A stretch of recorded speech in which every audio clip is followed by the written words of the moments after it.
Hay días en que la memoria se convierte en un territorio extraño, un paisaje que creíamos conocer, pero que de pronto revela rincones insospechados, como si la tierra misma se plegara sobre sí misma y mostrara grietas que nunca habíamos visto.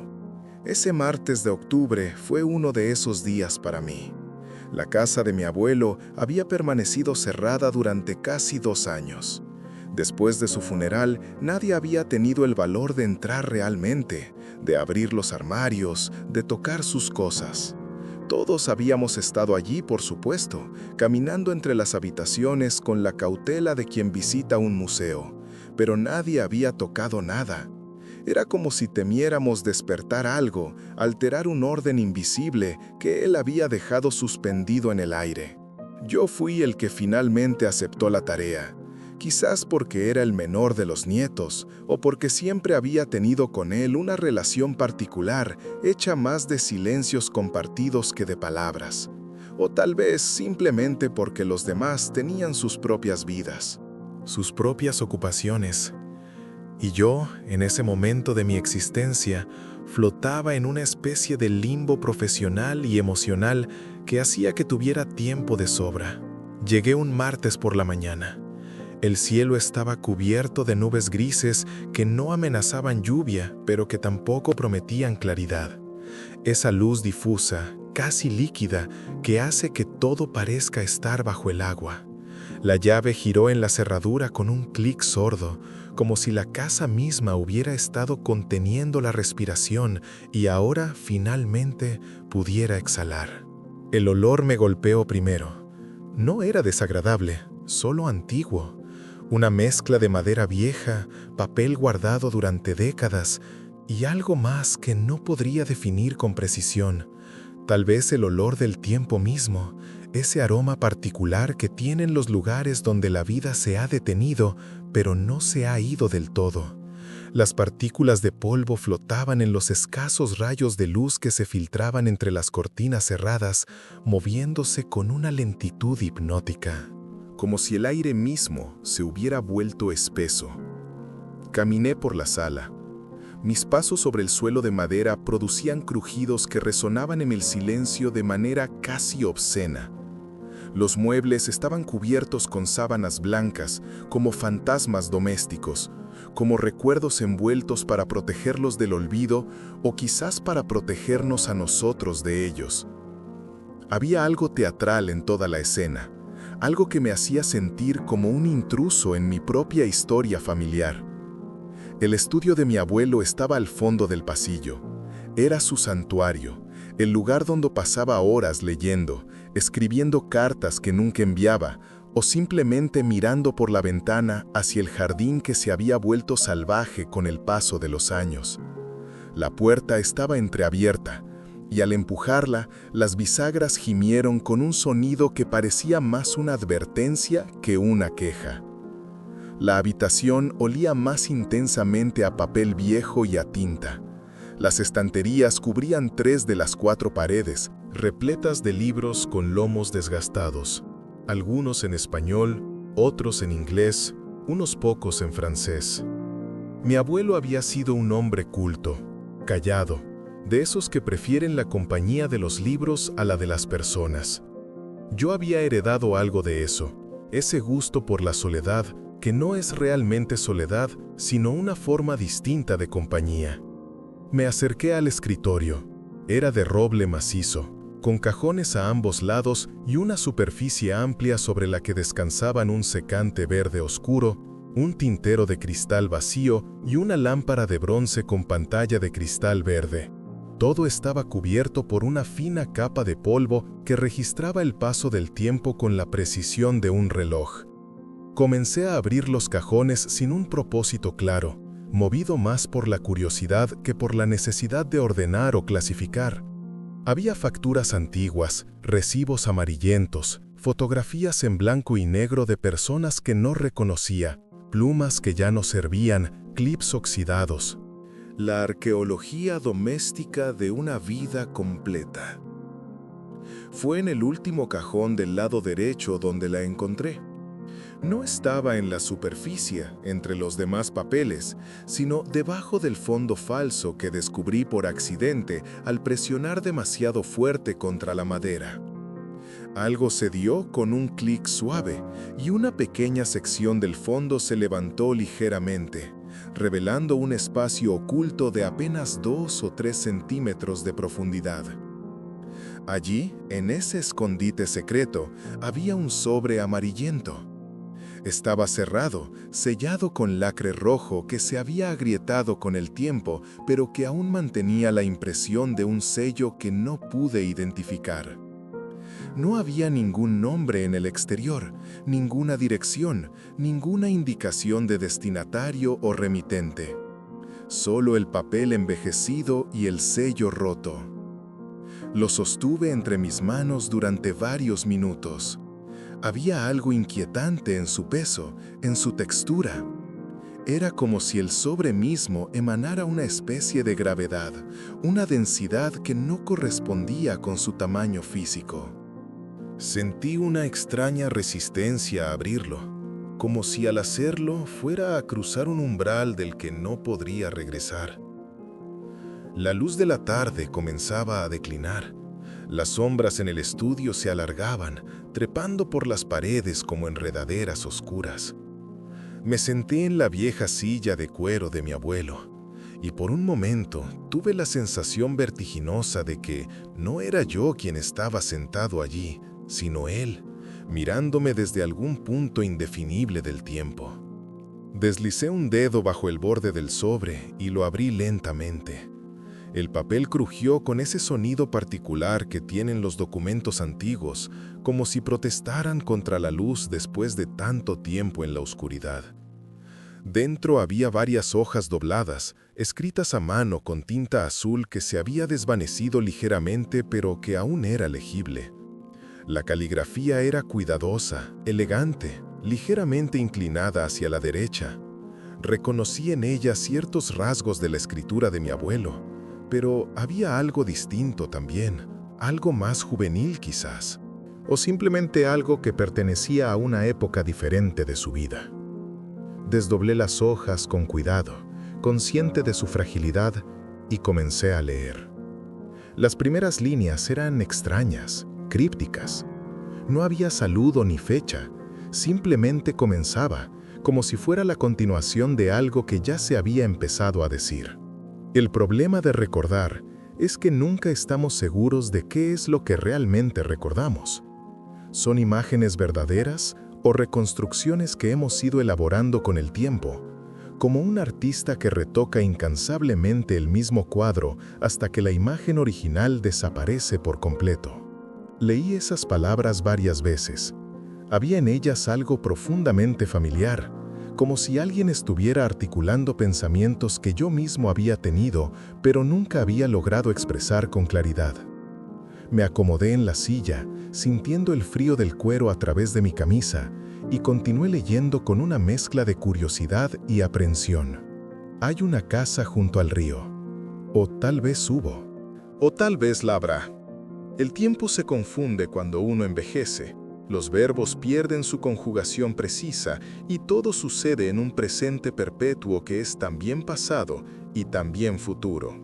Las palabras fluían en la página con una cadencia particular, casi musical. Quien las había escrito tenía una sensibilidad poética, una forma de articular las ideas que iba más allá de la mera comunicación. Era como leer poesía disfrazada de prosa, o como escuchar una confesión dicha en voz baja en la penumbra de una habitación cerrada. Me di cuenta de que estaba conteniendo la respiración. Exhalé lentamente y miré por la ventana. El jardín se había oscurecido casi por completo. Los árboles eran ahora siluetas negras contra un cielo de color índigo profundo. En algún lugar, un pájaro nocturno comenzó a cantar, un sonido agudo y melancólico que parecía provenir de muy lejos y muy cerca al mismo tiempo. Volví a la carta.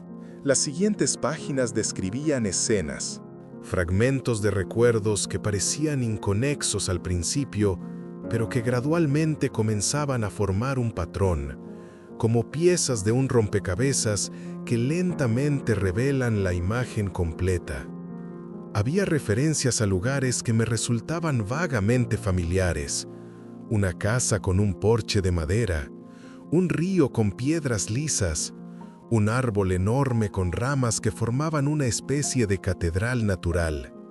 Y personas también, aunque nunca nombradas directamente, solo descritas a través de gestos, miradas, el sonido de sus risas o sus silencios. Lo extraño era que mientras leía, comencé a visualizar esas escenas con una claridad inquietante.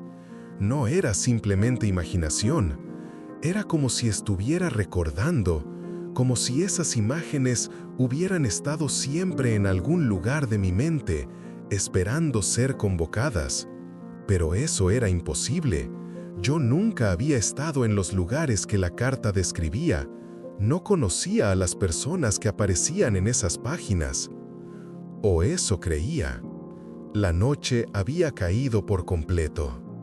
Encendí la lámpara del escritorio y su luz verde iluminó las páginas con un resplandor fantasmal. Seguí leyendo, ahora con una urgencia que no entendía, pero que no podía ignorar. Era como si la carta misma estuviera tirando de mí, arrastrándome hacia algo que no podía ver, pero que podía sentir. Como se siente la proximidad del océano incluso antes de verlo, por el olor de la sal en el aire y el sonido distante de las olas. Cuando llegué a la mitad de la carta, algo en mi interior comenzó a cambiar. No fue súbito, no fue dramático. Fue más bien como cuando uno se da cuenta, después de caminar durante horas, de que ha tomado un camino equivocado, pero no puede precisar exactamente en qué momento se desvió. Las escenas que la carta describía empezaron a resonar de una manera diferente. Ya no eran solo imágenes vívidas creadas por la sugestión de una buena escritura. Eran algo más. Eran ventanas abiertas hacia lugares de mi propia memoria que no sabía que existían. Había un párrafo que describía una tarde de verano. El narrador de la carta hablaba de estar sentado bajo un árbol, con los pies descalzos tocando la hierba fresca, mirando cómo las nubes se movían lentamente sobre un cielo infinitamente azul. Describía la sensación exacta de ese momento: el calor del sol en la piel, el olor de la tierra húmeda, el zumbido perezoso de los insectos y una sensación de paz tan completa que parecía suspender el tiempo mismo. Mientras leía esas líneas, algo se movió en mi mente. Una imagen, fugaz y fragmentaria, como un sueño que casi se recuerda al despertar, pero que se desvanece cuando uno intenta atraparlo. Yo conocía ese momento. Yo había estado bajo ese árbol. Yo había sentido ese sol y ese aire y esa paz inexplicable. Pero eso era imposible. Dejé la carta sobre el escritorio y me froté los ojos. Tal vez era el cansancio. Había dormido mal la noche anterior, preocupado por esta visita a la casa, por el peso de vaciar un espacio lleno de recuerdos ajenos. O tal vez era el efecto hipnótico de la carta misma, su prosa envolvente que creaba imágenes tan vívidas que el cerebro las confundía con recuerdos reales. Pero cuando volví a leer, la sensación se intensificó. Había otra escena. Una cocina con azulejos blancos. Una mujer de espalda, con el cabello recogido en un moño bajo, preparando algo en el fuego. El olor de cebolla y ajo sofriéndose. El sonido del aceite al chisporrotear. Una radio encendida en algún lugar, transmitiendo música que quedaba ahogada por otros sonidos domésticos. Y la sensación de seguridad absoluta, de estar en un lugar donde nada malo podía suceder. Yo conocía esa cocina, conocía a esa mujer. Aunque no podía ver su rostro en mi memoria, sabía con absoluta certeza que la había visto así, exactamente así, preparando la comida mientras yo, siendo muy pequeño, jugaba en el suelo con algo, quizás unos cubos de madera o un carrito de juguete. Me levanté de la silla, repentinamente inquieto. Caminé hasta la ventana y miré hacia la oscuridad del jardín. Mi reflejo se superponía a las sombras exteriores, creando una imagen fantasmal de mí mismo flotando en el cristal. ¿Qué estaba pasando?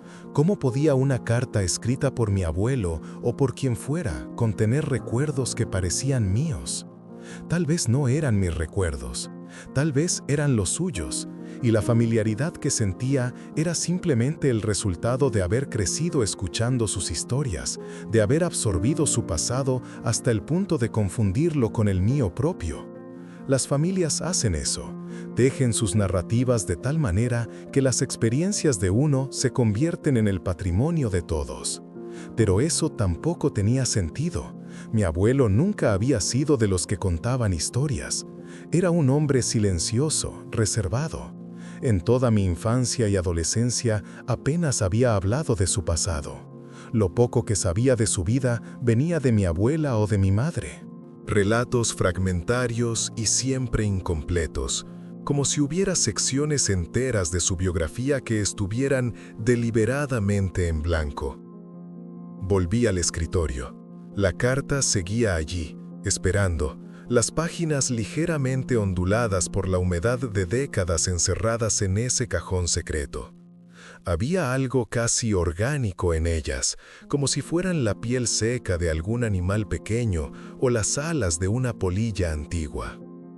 Continué leyendo, ahora con las manos ligeramente temblorosas.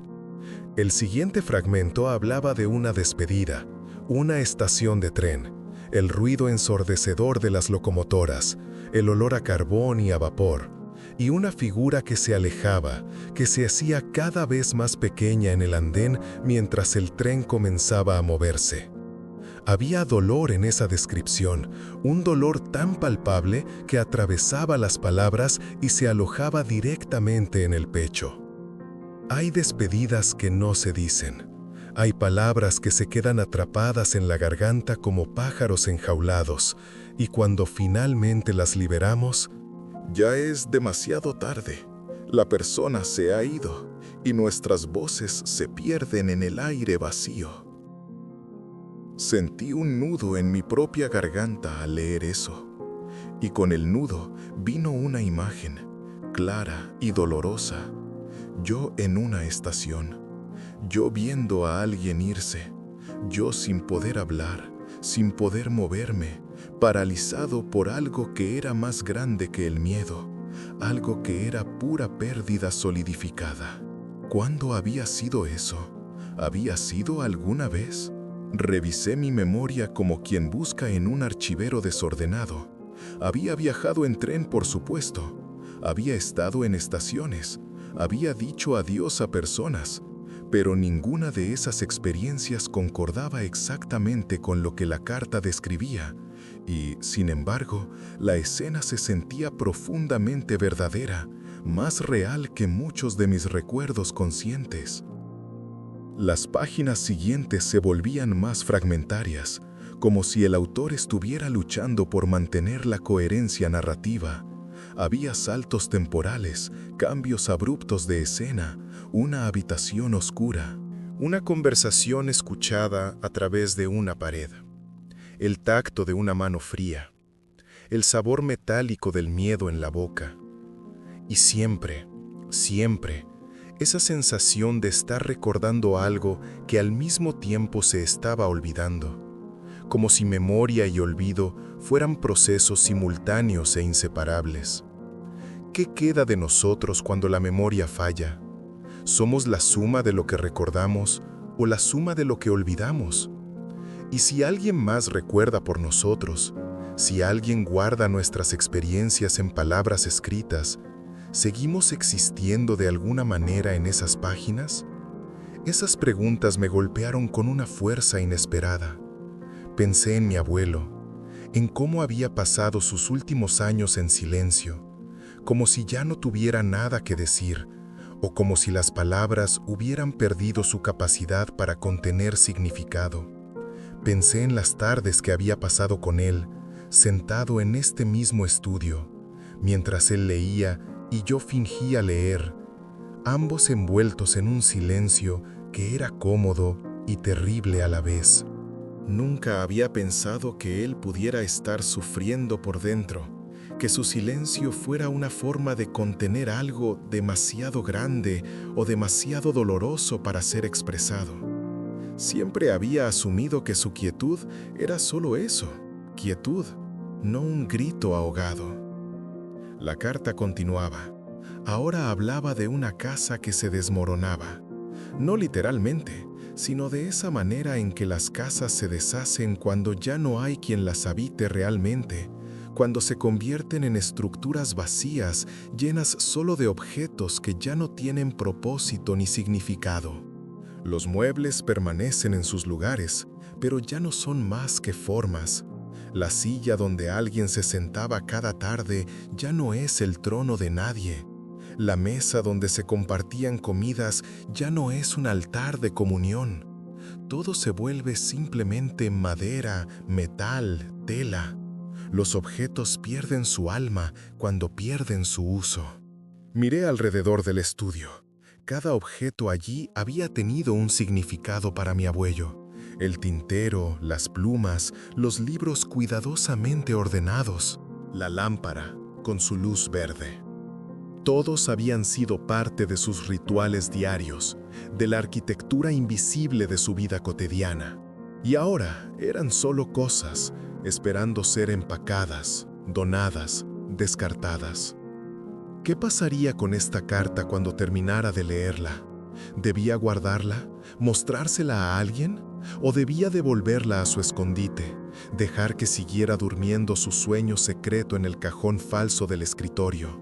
Seguí leyendo, ahora con la sensación de estar descendiendo por una escalera que se hacía cada vez más estrecha y más oscura. Las palabras en la página comenzaban a perder su claridad física. No porque la tinta se hubiera desvanecido más, sino porque mis ojos estaban cansados y porque la luz de la lámpara parecía fluctuar ligeramente, como si estuviera conectada a una corriente eléctrica inestable. Había un párrafo largo sobre los sueños, sobre cómo a veces soñamos que estamos recordando y otras veces recordamos que estamos soñando. Y cómo esa confusión es quizás la mejor metáfora para entender la naturaleza esquiva de la identidad. Anoche soñé que era otra persona. No simplemente que estaba en el cuerpo de otro, sino que era otro de manera completa y total. Tenía otros recuerdos, otros miedos, otros deseos. Y cuando desperté, por un momento terrible y maravilloso, no supe quién era realmente. ¿Era el hombre que había soñado o el hombre que había despertado? ¿Y cómo podía estar seguro? Esa pregunta se quedó flotando en el aire del estudio como el humo de un cigarrillo. Yo tampoco sabía cómo podía estar seguro. Mientras leía esta carta, mientras las imágenes que describía se mezclaban con mis propios recuerdos o con lo que yo creía que eran mis recuerdos, sentía que mi sentido de identidad se volvía más poroso, más permeable. ¿Quién era yo realmente? ¿Era la persona que creía ser, con mi historia clara y mis recuerdos ordenados? ¿O era alguien más complejo, más fragmentado, hecho de pedazos de otras vidas? ¿Otras experiencias? ¿Otros yos que había olvidado o que nunca había conocido conscientemente? La carta ahora hablaba de pérdida, pero no de la pérdida obvia de personas queridas, sino de algo más sutil y más devastador. La pérdida de certeza. La pérdida de esa fe simple que teníamos en la infancia de que el mundo era comprensible y que nosotros éramos entidades coherentes dentro de él. Crecemos creyendo que nos conocemos, pero luego algo sucede. Una palabra, una imagen, una canción escuchada por casualidad, y de repente nos damos cuenta de que hay dentro de nosotros habitaciones enteras que nunca hemos explorado, historias que nunca hemos leído, versiones de nosotros mismos que existen en paralelo, viviendo vidas que solo podemos intuir vagamente. Tuve que detenerme de nuevo. Mi corazón latía más rápido de lo normal. Había una opresión en mi pecho que no era exactamente miedo, pero tampoco era solo emoción. Era algo más primitivo, más visceral. Era la sensación de estar cerca de un descubrimiento que cambiaría todo, de estar al borde de un precipicio sin saber si lo que había del otro lado era el abismo o el cielo. Las últimas páginas del segundo acto de la carta se volvían más personales, más confesionales. El autor, quien quiera que fuera, comenzaba a hablar directamente de sí mismo, aunque aún sin nombres, sin fechas precisas, sin coordenadas claras que permitieran ubicar la narrativa en un tiempo y espacio específicos. Había una confesión de soledad, no la soledad física de quien vive solo, sino esa soledad más profunda de quien se siente desconectado de su propia vida, como si estuviera viendo una película de su existencia sin poder realmente participar en ella. Hay momentos en que miro mis manos y no las reconozco. Veo los gestos que hacen, las cosas que tocan, y me siento como un pasajero en mi propio cuerpo. ¿Es esto lo que significa envejecer? ¿O es algo que siempre estuvo ahí, solo que antes no tenía las palabras para nombrarlo? Mis propias manos sostenían las páginas. Las miré como si las viera por primera vez. Las líneas en las palmas, las venas que se marcaban bajo la piel, las pequeñas cicatrices acumuladas a lo largo de los años. Cada una contaba una historia que había olvidado o que nunca había sabido realmente. Eran mapas de una vida, pero mapas escritos en un lenguaje que no podía leer. La carta terminaba el segundo acto con una pregunta que quedaba suspendida en el aire, sin respuesta. Si pudieras hablar con la persona que fuiste hace 10 años, ¿te reconocería? ¿Y tú la reconocerías a ella? Dejé las páginas sobre el escritorio y me recosté en la silla.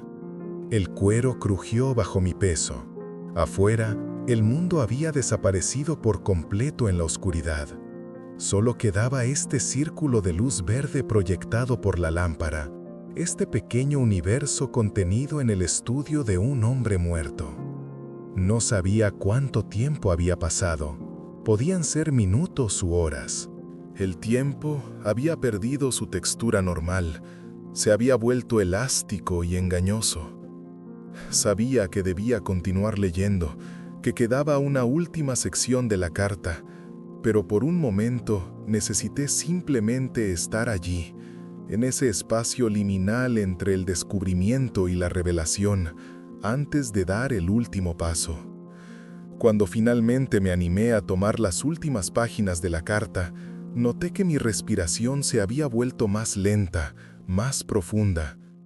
Era como si mi cuerpo se estuviera preparando para algo, aunque mi mente consciente aún no supiera para qué.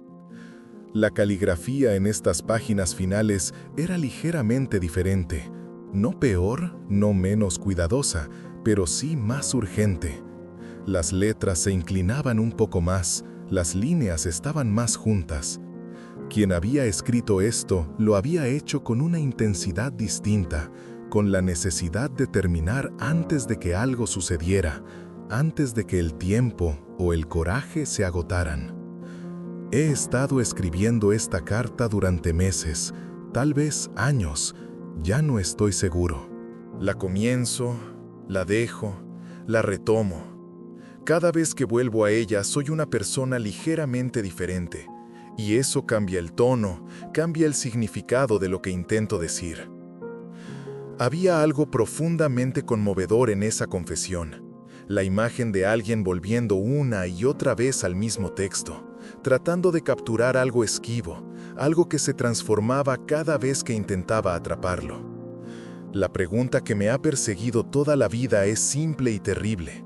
¿Cómo se vive con la conciencia de que la persona que eres hoy no será la persona que serás mañana?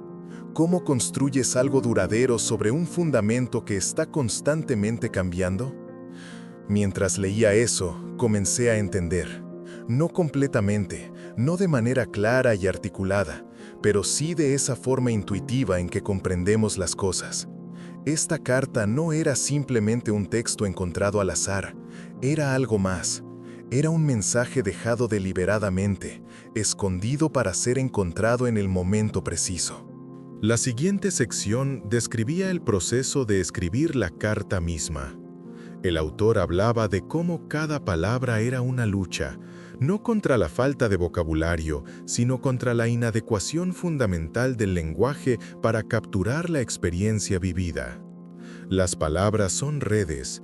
Lanzamos estas redes al océano de la experiencia esperando capturar algo, pero lo que sacamos siempre es menos de lo que había allí. Los peces más importantes se escapan entre las mallas. Lo que queda es solo un pálido reflejo, una aproximación. Y sin embargo, continuaba el texto, era necesario intentarlo. Era necesario dejar algún registro, alguna marca, alguna evidencia de que habíamos estado aquí, de que habíamos pensado y sentido y luchado por comprender. Escribo esto no porque crea que las palabras pueden contener la verdad completa, sino porque el acto mismo de escribir es una forma de resistencia. Es mi manera de decir, yo estuve aquí, yo viví esto.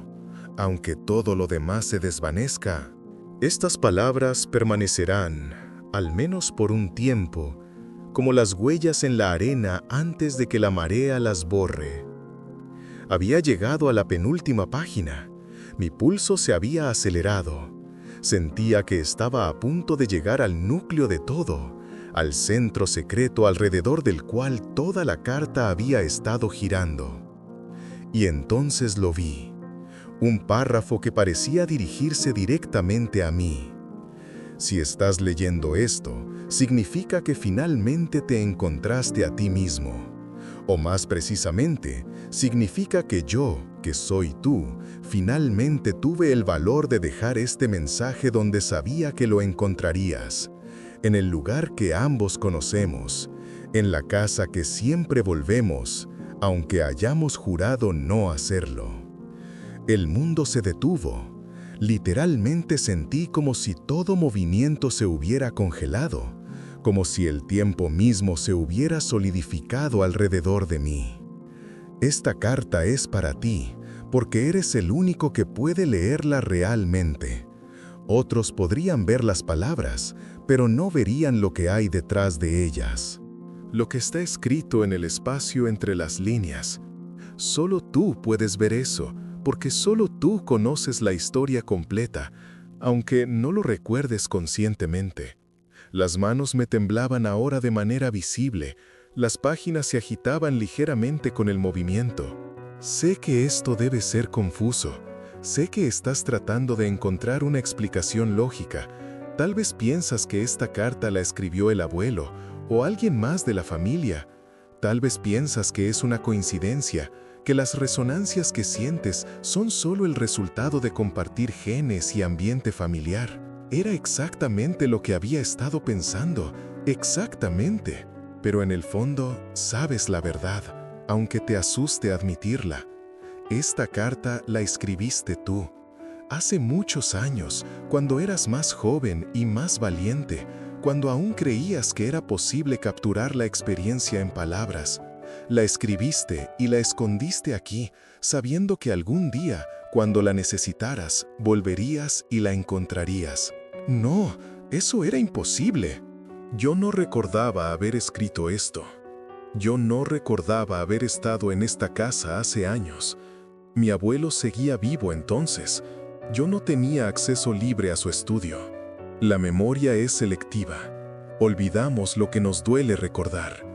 Y recordar que fuimos capaces de escribir algo así, que alguna vez fuimos capaces de esa lucidez y esa honestidad, duele de una manera particular, porque nos recuerda lo que hemos perdido, no en el sentido de objetos o personas, sino en el sentido de posibilidades, de versiones de nosotros mismos que dejamos atrás. Las lágrimas comenzaron a caer sin que me diera cuenta. No era tristeza exactamente, era algo más complejo. Era reconocimiento. Era el dolor dulce de reencontrarse con una parte de uno mismo que se creía perdida para siempre. Hay cosas que necesito que recuerdes, no porque sean importantes en el sentido práctico, sino porque son lo que te define. Son los hilos invisibles que conectan a la persona que fuiste con la persona que eres ahora. Seguí leyendo, incapaz de detenerme, aunque cada palabra parecía pesar más que la anterior. Primero, aquella tarde junto al río, cuando tenías 10 años y creíste que podías detener el tiempo si te concentrabas lo suficiente.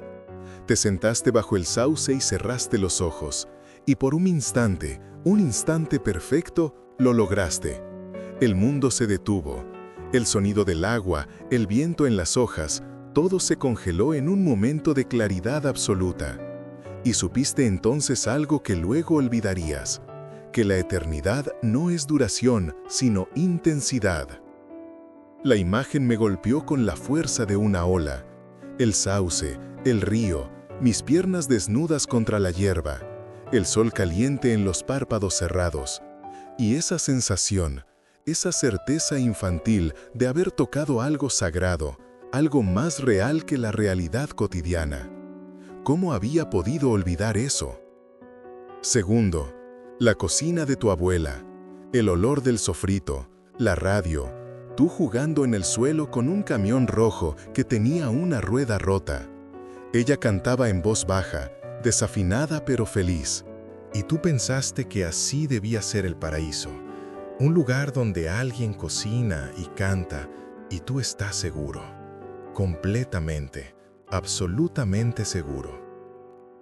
Mi abuela, su cocina, el camión rojo, todo volvía ahora, no como recuerdos vagos, sino como experiencias vívidas, tan presentes como si estuvieran sucediendo en este momento.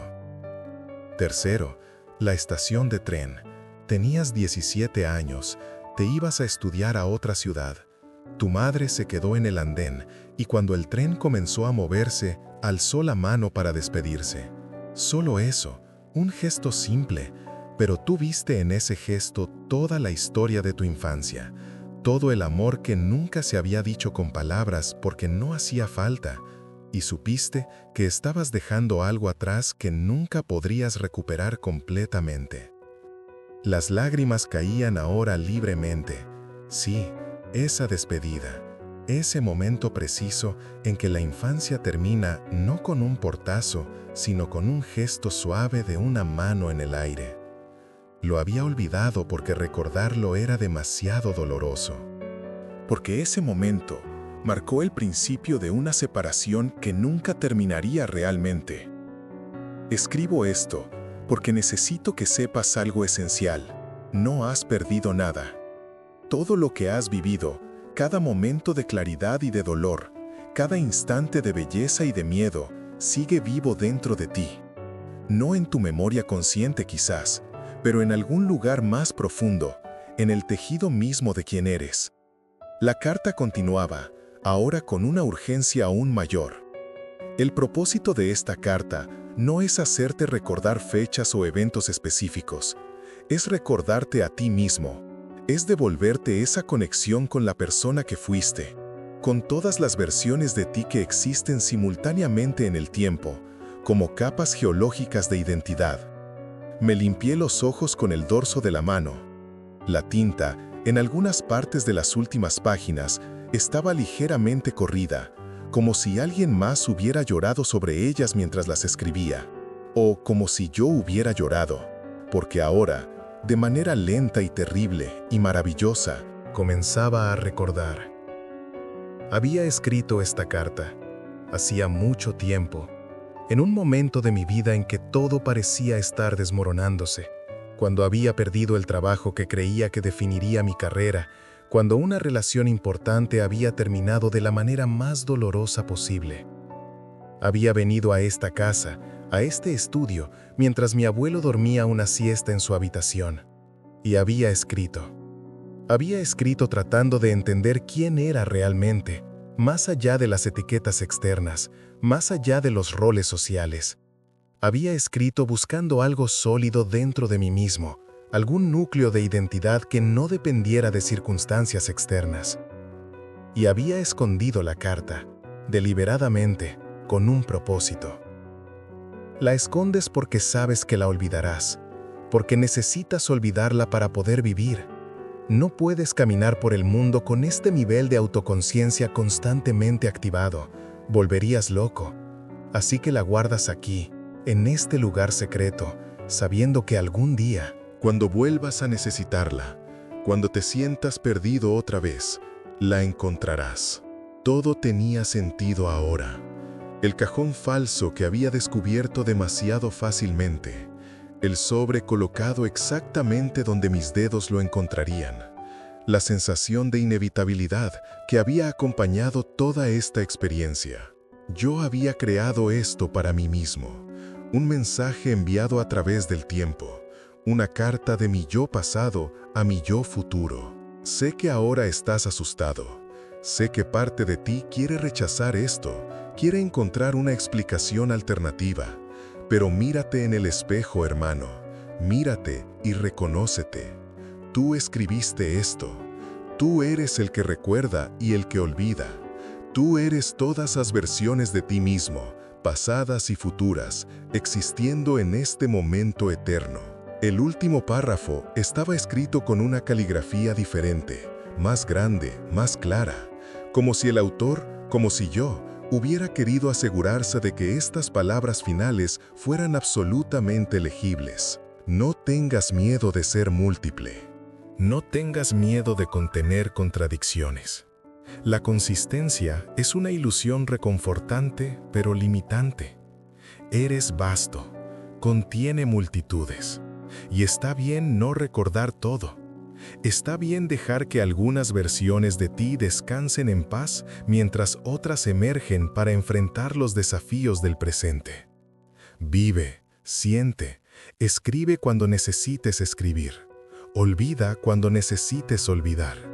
Y confía en que, cuando llegue el momento, cuando verdaderamente lo necesites, encontrarás el camino de vuelta a ti mismo. Siempre estamos esperándonos. La carta terminaba ahí.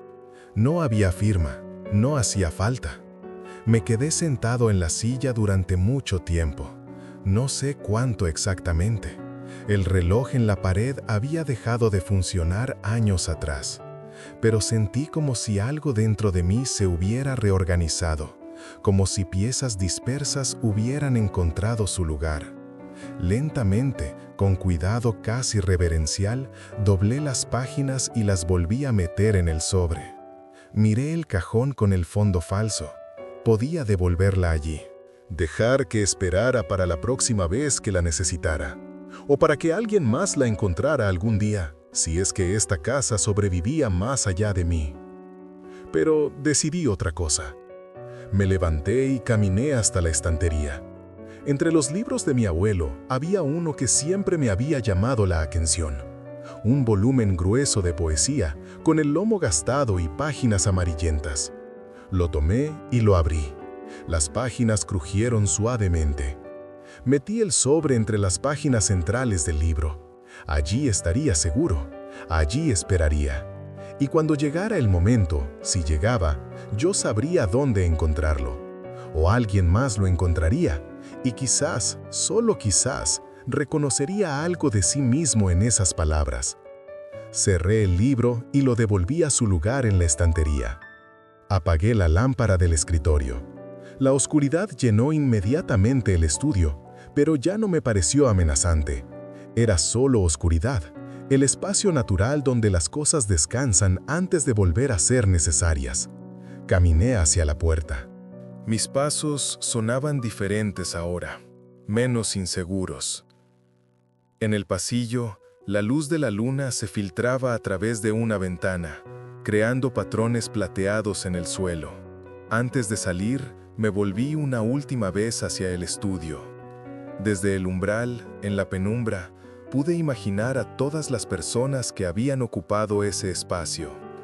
Mi abuelo leyendo en su silla, yo mismo, años atrás, escribiendo esa carta con manos temblorosas y ojos llorosos.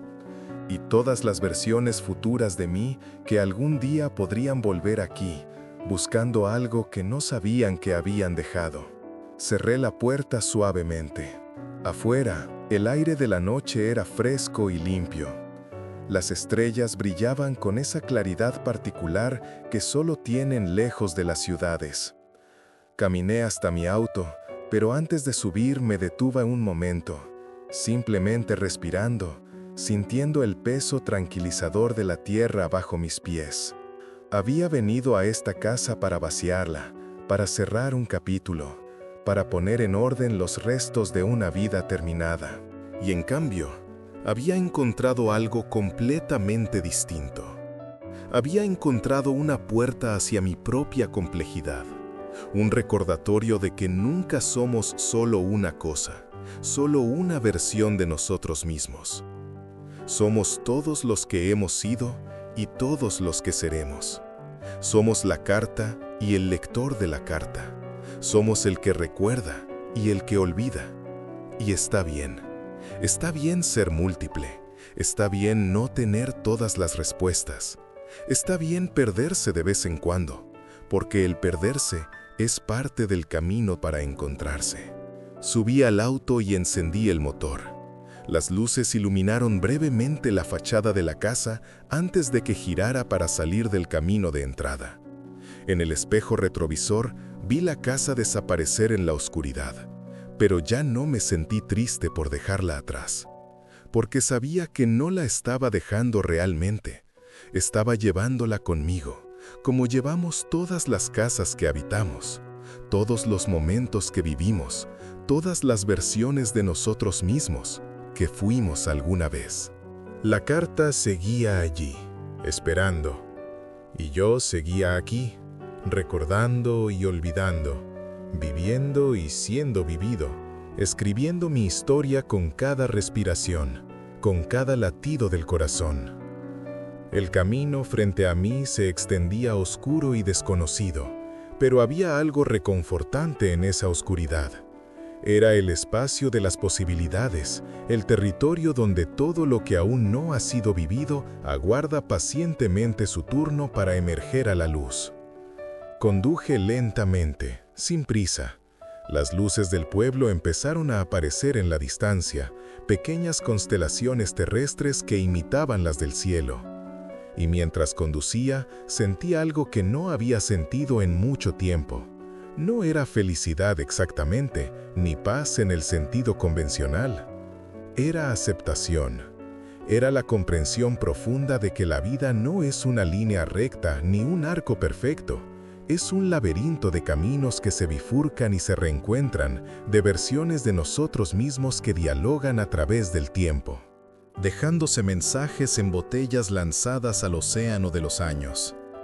Pero algo más había cambiado también.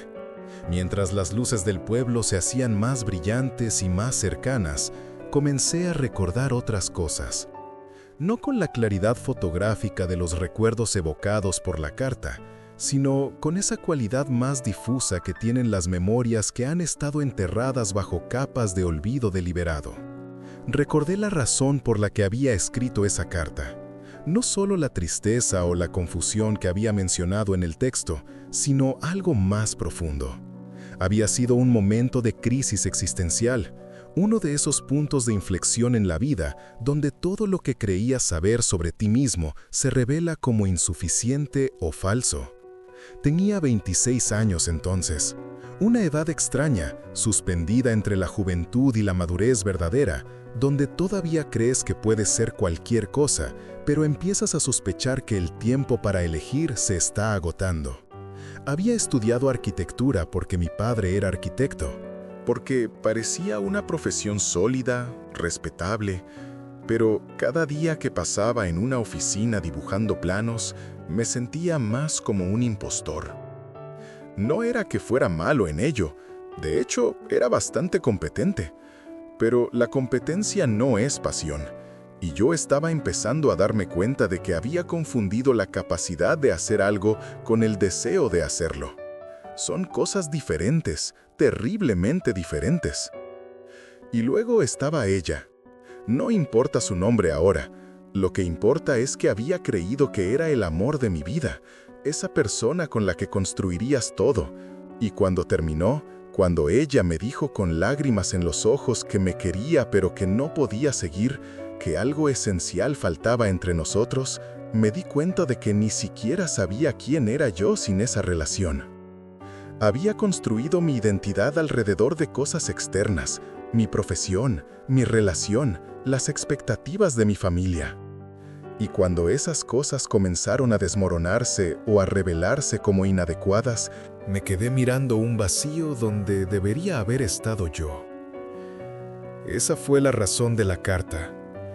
Escribirla había sido un intento desesperado de encontrar algo sólido dentro de mí mismo, algo que no dependiera de circunstancias o de otras personas.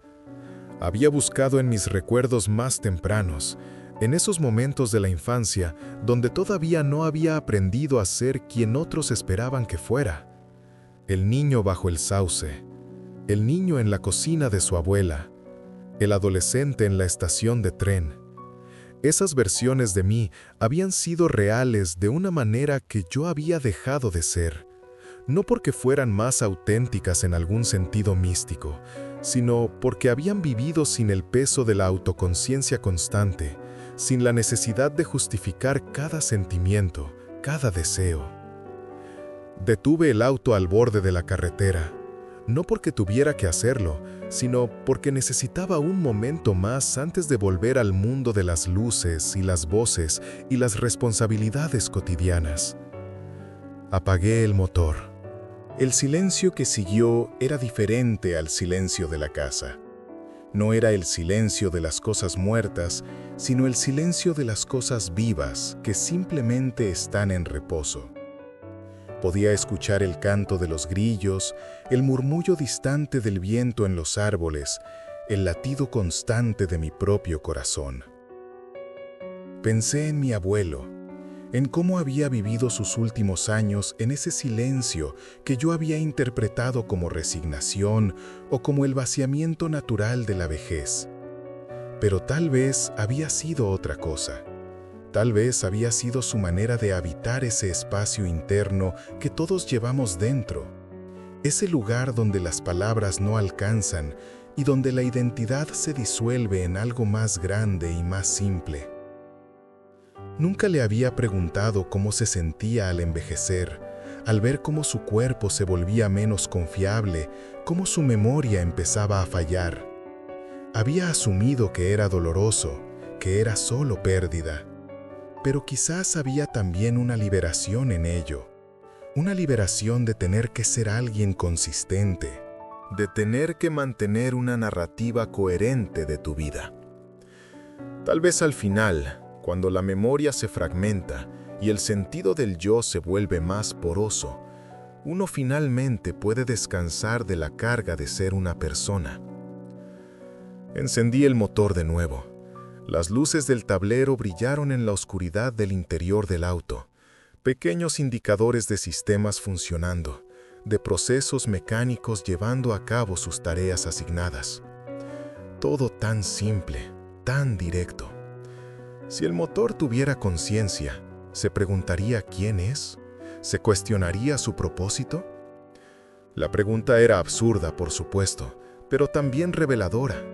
Los seres humanos somos tal vez los únicos que cargamos con este peso particular de la autoconciencia, esta necesidad de entendernos a nosotros mismos, que puede ser tanto una bendición como una maldición. Conduje los últimos kilómetros hasta el pueblo en ese estado particular de alerta relajada que a veces alcanzamos cuando estamos solos y en movimiento. La mente vaga, pero no se pierde. Los pensamientos fluyen sin la necesidad de ser capturados o analizados. Cuando llegué a mi apartamento, ya era pasada la medianoche. El edificio estaba silencioso, la mayoría de las ventanas oscuras. Subí las escaleras lentamente, consciente del sonido de mis pasos en los escalones de concreto, del roce de mi mano en la barandilla. Dentro del apartamento, dejé las llaves en la mesita junto a la puerta y me quedé parado en la oscuridad durante un momento. No tenía prisa por encender las luces. Había algo reconfortante en esa oscuridad familiar, en conocer la disposición de los muebles sin necesidad de verlos. Me preparé un té, algo simple, sin cafeína, solo el ritual de calentar el agua, de colocar la bolsita en la taza, de esperar mientras el color se difundía lentamente en el líquido claro. Hay una meditación involuntaria en estos pequeños actos domésticos, una forma de anclarse al presente. Me senté junto a la ventana con la taza caliente entre las manos. Desde allí podía ver las pocas luces que aún permanecían encendidas en los edificios cercanos. Cada una representaba a alguien despierto, a alguien viviendo su propia versión privada de la noche. ¿Cuántos de ellos estarían lidiando con sus propias preguntas de identidad? ¿Cuántos estarían leyendo cartas de versiones pasadas de sí mismos, literales o metafóricas? Bebí el té lentamente, dejando que su calor me llenara. Y mientras bebía, permití que mi mente volviera a la carta, a sus palabras, a lo que significaban no solo para el yo que la había escrito, sino para el yo que la había leído. Había una frase que seguía resonando: siempre estamos esperándonos. Era cierta de una manera que iba más allá de lo que había entendido inicialmente. No solo esperamos a nuestras versiones futuras, preparamos mensajes y señales para ellas. También estamos constantemente esperando a nuestras versiones pasadas, tratando de entender lo que nos estaban diciendo, lo que querían que supiéramos.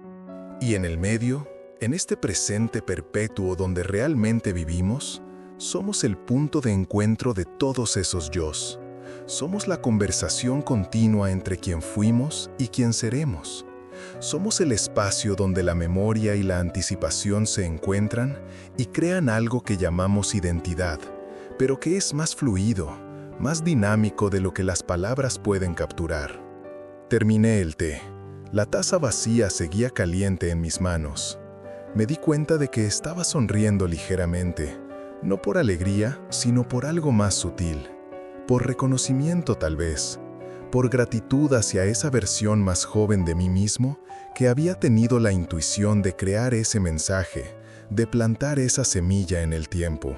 Me pregunté qué habría pasado si no hubiera encontrado la carta, si el cajón secreto hubiera permanecido oculto, si la casa hubiera sido vaciada por otras personas, si la carta hubiera terminado en algún vertedero, sus palabras nunca leídas. ¿Habría cambiado algo? ¿O habría encontrado otra manera de llegar a estas mismas comprensiones? Tal vez la carta era solo un catalizador, una forma de acelerar un proceso que de todas formas estaba ocurriendo. O tal vez era esencial, el punto de inflexión que me permitía ver con claridad lo que antes solo había sido intuición difusa. No había manera de saber, y estaba empezando a entender que no importaba. Lo que importaba era lo que había sucedido, no lo que podría haber sucedido. Esta versión de la historia, donde encontré la carta y la leí y reconocí mi propia voz en ella, era la versión que estaba viviendo. Era real de la única manera en que algo puede ser real, porque estaba sucediendo. Me levanté y caminé hasta el escritorio en la esquina de la sala. Era mucho más simple que el escritorio de mi abuelo, solo una tabla de madera clara sobre caballetes metálicos, pero era mío. Sobre él había papeles dispersos, bocetos arquitectónicos que ya no hacía con la misma convicción. Un libro que había estado tratando de leer durante semanas. Abrí el cajón y saqué un cuaderno. Uno viejo, con la cubierta desgastada y páginas amarillentas. Había comprado muchos cuadernos a lo largo de los años, siempre con la intención de llenar sus páginas con pensamientos, observaciones, intentos de entender mi vida.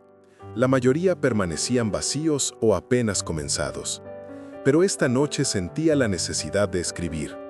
No otra carta para mi yo futuro. Eso sería forzado, artificial, sino simplemente algunas palabras, algunas líneas que capturaran este momento, este estado particular de claridad y aceptación. Tomé un bolígrafo. La tinta era azul, como la de la carta. No fue intencional, solo coincidencia, pero me hizo sonreír.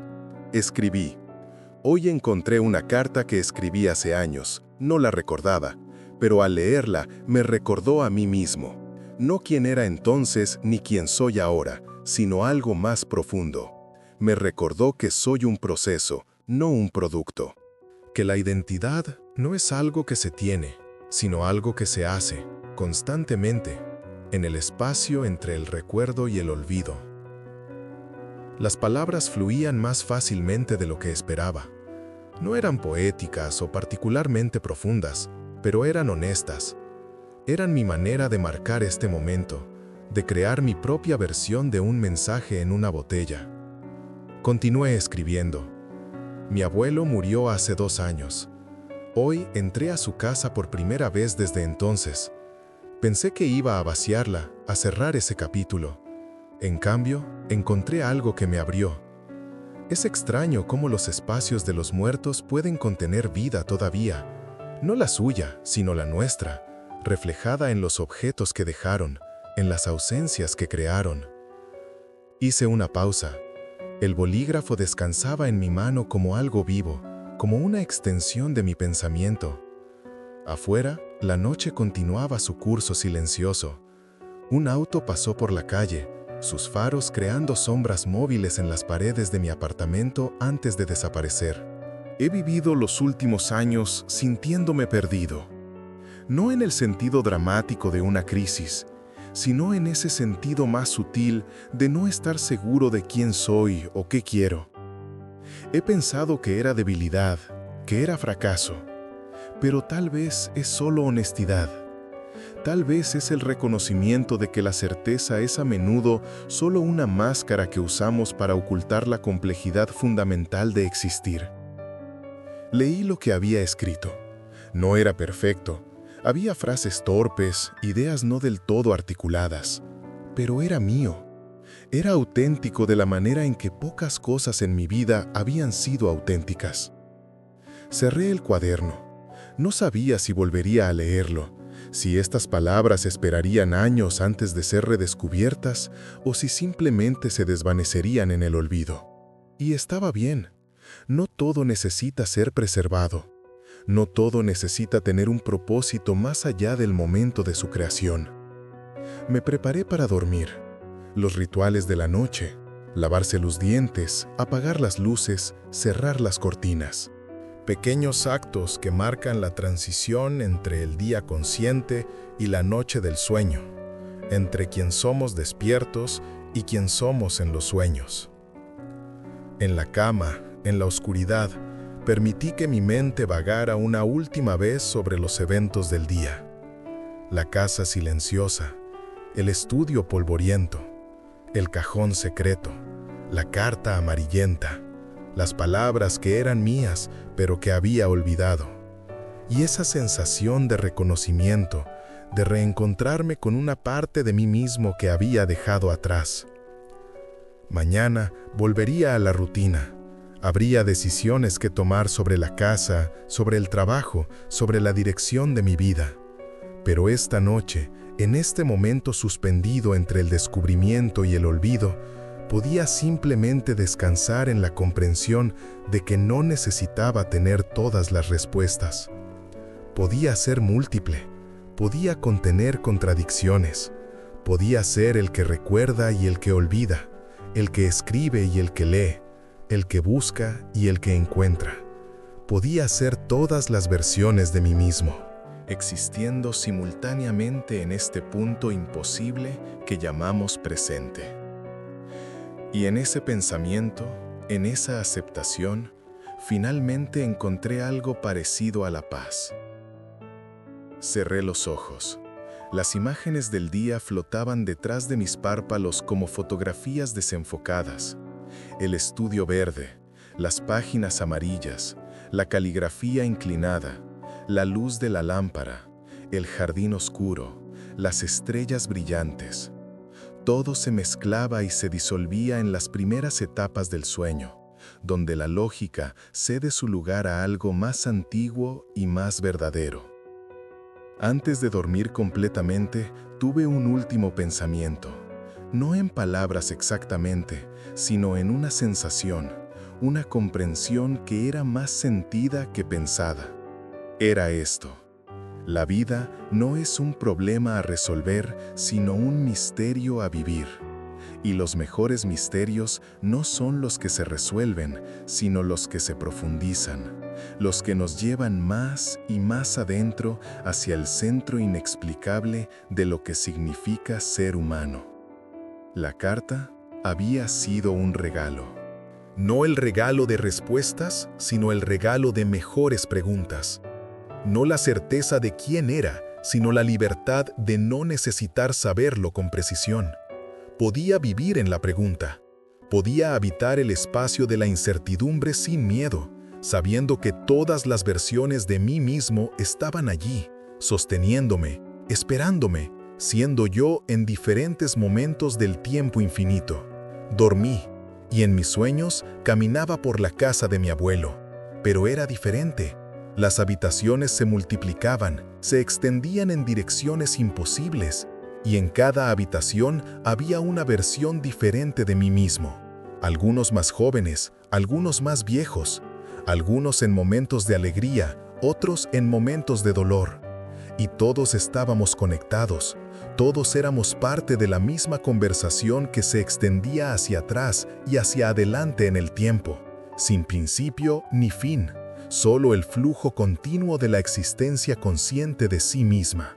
Si alguna vez una carta, una voz o un recuerdo te hizo mirar dentro de ti mismo, cuéntalo en los comentarios.